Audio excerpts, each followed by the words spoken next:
Let's talk about stateless parameterized components. Right? Okay. So up to this point, we've been using classes, full-fledged classes, right, to implement our components. Right? And one of the things that we can do in full-fledged classes is to maintain a state, like any other object. Right? When you instantiate an object, you can maintain a state inside of that object. Make sense?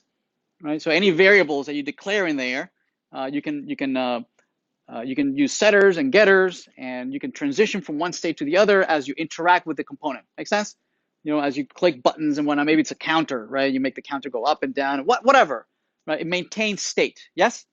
So stateful components are notoriously hard to test, right? Because any component, even in Java, not necessarily in React, but any component that maintains state is hard to test because you have to set the component, whether it's Java, C#, whatever language you want.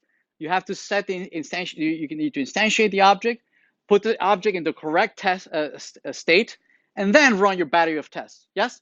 So it complicates writing unit tests if you're using JUnit or whatever testing framework you're using. So ideally, your components that you're testing, ideally they're stateless.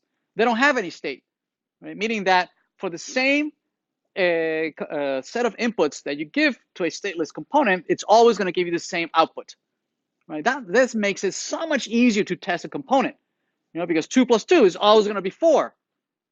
Okay, that's not going to change. So my unit testing is radically simplified. Instead, if I'm testing a bank account, right, I need to know, well, I need to put in an initial balance, right? I need to make it that it's a a checking account, or whether it's a savings account, and you have fees and blah blah blah. All this stateful, it makes it much harder to test components. There's a tendency, or there's a good practice in React and in general in software engineering, is to make your components as stateless as possible. Right?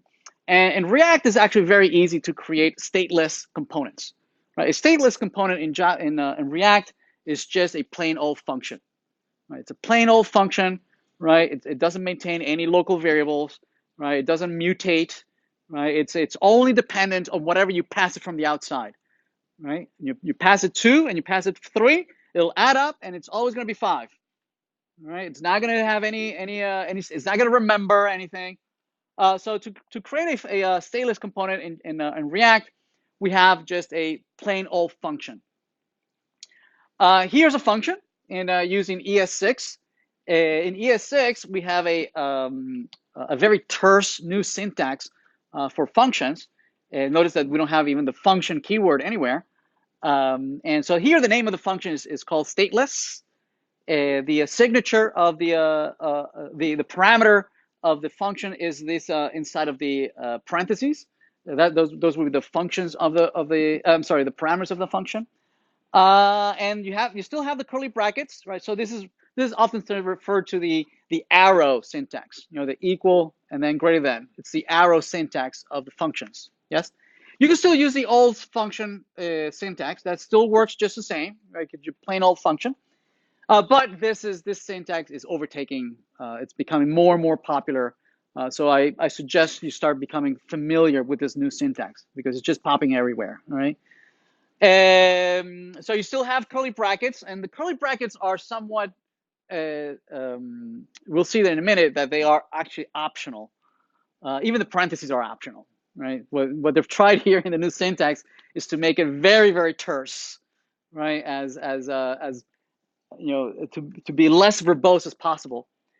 So here you have the return. You're returning H1 message, right? And then there it is, and then you have your export. So let's build our stateless component here. Hi everyone, Jose here. Thanks for watching. If you've enjoyed this video, please don't forget to give it a like. If you're new here, please subscribe. If you have any questions or suggestions, make sure to leave a comment down below. Bye.